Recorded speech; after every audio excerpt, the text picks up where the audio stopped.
तो दोस्तों, आज से हम बेल मैटर पर एक पूरी नई सीरीज शुरू करने जा रहे हैं, जिसमें कि हम बेल मैटर्स के विभिन्न कानूनी बारीकियों को एक आम भाषा, एक आम व्यक्ति की नज़र में समझने का प्रयास करेंगे। तो आज के इस पहले एपिसोड में हम यह जानेंगे कि डिटेंशन, कस्टडी और अरेस्ट में क्या अंतर है। इन सभी शब्दों में अंतर जानने से पहले यह आवश्यक है कि बेल से इनका क्या संबंध है और बेल मैटर को समझने के लिए इन शब्दों को समझना क्यों आवश्यक है। तो हम यह बताना चाहेंगे कि ये जब तक ये तीन घटनाएं, यानी कि जब तक किसी व्यक्ति को पुलिस द्वारा डिटेन न कर लिया जाए अथवा कस्टडी में नहीं लिया जाए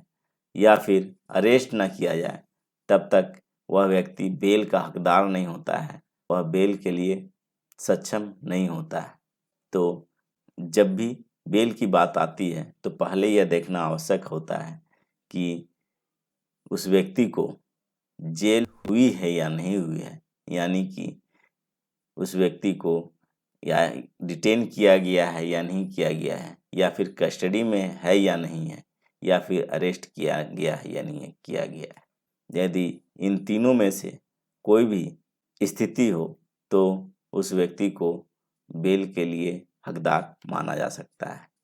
तो आइए एक एक करके देखते हैं कि इन तीनों शब्दों में क्या अंतर है। पहले हम लेते हैं डिटेंशन। हम यहाँ बताना चाहेंगे कि ये तीनों शब्द ही जेल के अलग अलग स्टेज हैं, यानी कि अगर आम बोलचाल की भाषा में जो हम कहते हैं कि किसी व्यक्ति को जेल हो गई है, तो उस जेल के प्रॉपर अर्थ को समझने के लिए यह आवश्यक है कि सबसे पहले यह जाना जाए कि उस व्यक्ति को क्या डिटेन किया गया है या फिर कस्टडी में लिया गया है या फिर अरेस्ट किया गया है। तो डिटेन किस स्थिति में पुलिस द्वारा किया जाता है, यहाँ हम पहले यह देखेंगे। यह दो स्थिति होती है। पहली की स्थिति यह होती है कि जब कोई व्यक्ति कोई अपराध करने वाला होता है और अगर इसकी सूचना पुलिस को मिल जाती है कि कोई व्यक्ति संज्ञेय अपराध करने की स्थिति में है, ऐसा करने वाला है, तो उस व्यक्ति को पुलिस द्वारा डिटेन कर लिया जाता है। इसको हम प्रिवेंटिव डिटेंशन के नाम से भी जानते हैं। दूसरी स्थिति ये तब होती है जब कोई व्यक्ति के संबंध में यह सूचना मिलती है कि फला व्यक्ति ने ऐसा अपराध को अंजाम दिया है, तो उस अपराध के जांच के लिए भी उस व्यक्ति को तात्कालिक रूप में डिटेन कर लिया जाता है, क्योंकि वैसी स्थिति में पुलिस के पास यह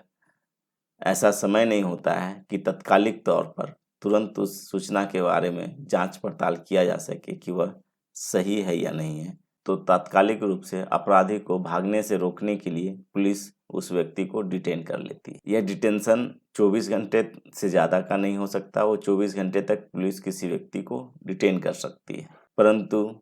जैसी ही वैसी स्थिति खत्म होती है, यानी कि पुलिस को लगता है कि वो व्यक्ति अपराध करने की स्थिति में नहीं है या कोई संज्ञेय अपराध उसके द्वारा नहीं किया जा सकता है, तो उस व्यक्ति को पुलिस द्वारा छोड़ दिया जाता है। इसी तरह अगर बाद में तुरंत पुलिस को ऐसी सूचना मिले कि वह व्यक्ति अपराध में शामिल नहीं था या गलत सूचना के कारण उस व्यक्ति को डिटेन कर लिया गया है किसी अपराध के संबंध में, तो भी पुलिस उस व्यक्ति को छोड़ देती है। यानी कि 24 घंटे के अंदर उस व्यक्ति को कभी भी छोड़ा जा सकता है पुलिस डिटेंशन से। यहाँ यह जान लेना आवश्यक है कि डिटेंशन में पुलिस किसी तरह का कोई विशेष पूछताछ नहीं करती है। यह जो पूछताछ का जो स्टेज है वो कस्टडी के स्टेज में आता है, जो दूसरा शब्द है जिसके संबंध में हम अब आना चाहेंगे कि यह जेल का ये दूसरा स्टेज है जिसमें पुलिस जो है व्यक्ति को डिटेन करने के बाद पूछताछ करती है। यह जो कस्टडी शब्द है यह जेल का दूसरा स्टेज है, यानी पुलिस जब किसी व्यक्ति को डिटेन करती है तो इसका नेक्स्ट स्टेज कस्टडी होता है। जब पुलिस उस व्यक्ति से पूछताछ करने लगती है, यानी कि पुलिस को उस व्यक्ति के विरुद्ध जो जानकारी मिली होती है कि उस फला व्यक्ति ने कोई आपराधिक कार्य किया है और उसमें उसे जरा भी किसी तरह का कोई सब्सटेंस मिलता है, कुछ उसमें उसको लगता है उसमें सच्चाई प्रतीत होती है, तो पुलिस उस व्यक्ति को कस्टडी में लेकर पूछताछ करती है। उसको हम कहते हैं कि किसी व्यक्ति को पुलिस ने कस्टडी में ले लिया है और उससे पूछताछ कर रही है। आपने आमतौर पर यह भी सुना होगा कि किसी व्यक्ति को थाना में बुलाया गया पूछताछ करने के लिए, उसके बाद उस व्यक्ति को कस्टडी में ले लिया गया, यानी कि कुछ न कुछ उस व्यक्ति के विरुद्ध पुलिस को साक्ष्य मिले हैं किसी अपराध के संबंध में, लेकिन वह उसका स्टैंडर्ड अभी भी उतना नहीं है कि जितना होना चाहिए। अभी वह एक प्रारंभिक स्थिति में है। तो हम उसको कस्टडी के माध्यम से पुलिस उसको जांच परख करती है, उसको हम कहते हैं कस्टडी। तो डिटेंशन और कस्टडी में ये मूलभूत डिफरेंस है कि कस्टडी में पुलिस जांच पड़ताल करती है, घटना के संबंध में पूछताछ करती है, लेकिन डिटेंशन की स्थिति में ऐसा कुछ भी नहीं किया जाता। यह कस्टडी भी 24 घंटा से ज़्यादा की नहीं हो सकती है। ये 24 घंटे से पहले इस कस्टडी की अवधि भी खत्म हो जाती है। तो इसके बाद हम आना चाहेंगे तीसरे शब्द की ओर, यानी कि अरेस्ट। अरेस्ट की स्थिति कब पैदा होती है, जो कि जेल का ही तीसरा स्टेज है। जब पूछताछ के क्रम में या किसी अन्य सोर्स से जब पुलिस को यह ठोस जानकारी मिल जाती है कि फलां व्यक्ति ने कोई अपराध किया है, जब किसी व्यक्ति के विरुद्ध में पुलिस को यह ठोस जानकारी मिल जाती है, चाहे वो कस्टडी में पूछताछ के माध्यम से या अन्य किसी स्रोत के माध्यम से, कि फलां व्यक्ति ने कोई अपराध किया है और वह साक्ष्य अपने आप में एक ठोस साक्ष्य होता है, तो पुलिस बाकी साक्ष्यों को जुटाने के लिए उस व्यक्ति को गिरफ्तार कर लेती है। यानी कि वह एक आरोपी के स्टेज में आ जाता है व्यक्ति, उस पर एक आरोप तय हो जाता है। ज्यों से अरेस्ट किया जाता है उसी मोमेंट वह एक आरोपी के तौर पे उसका नाम दर्ज हो जाता है। तो यह जो मूलभूत अंतर कस्टडी और अरेस्ट में है कि कस्टडी के स्टेज में व्यक्ति पर किसी तरह का कोई आरोप नहीं होता है, वह एक आम नागरिक के तौर पर ही उससे पूछताछ की जाती है। जबकि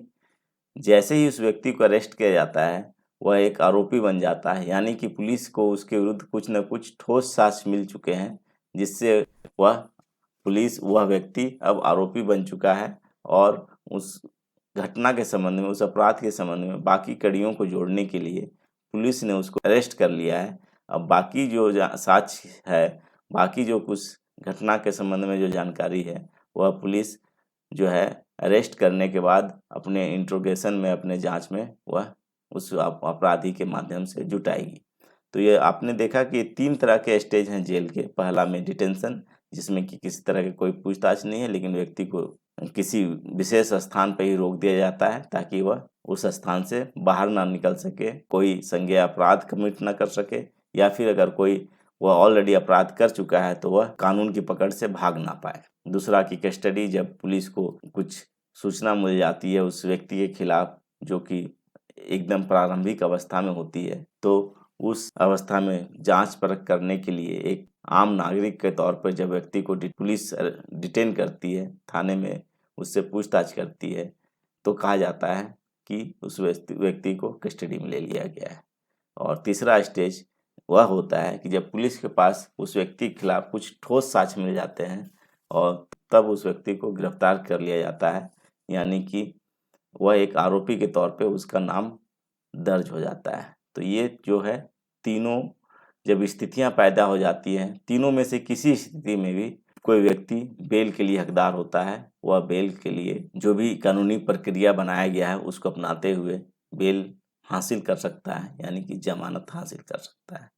अब ये तीनों शब्द को समझने के बाद हम नेक्स्ट एपिसोड में समझेंगे कि ये बेल शब्द क्या होता है और इसका मतलब क्या होता है, ताकि ये पूरा जो बेल का कॉन्सेप्ट का जो नींव है वो क्लियर हो सके। तो हम आज के एपिसोड को यहीं बंद करते हैं। अगर इस एपिसोड से आपको किसी तरह की कोई नई जानकारी मिली हो तो इस एपिसोड को लाइक करें, सब्सक्राइब करें और शेयर करें।